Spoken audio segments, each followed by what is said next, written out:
今回はこちら、小島鳩ヶ谷店でレイスピアを走行していきます。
はい、ということで走行練習に行ってきたんですが、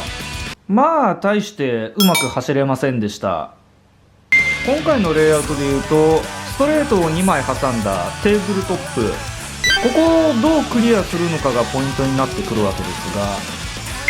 完走目的で行くならストレートセクションに一度着地させると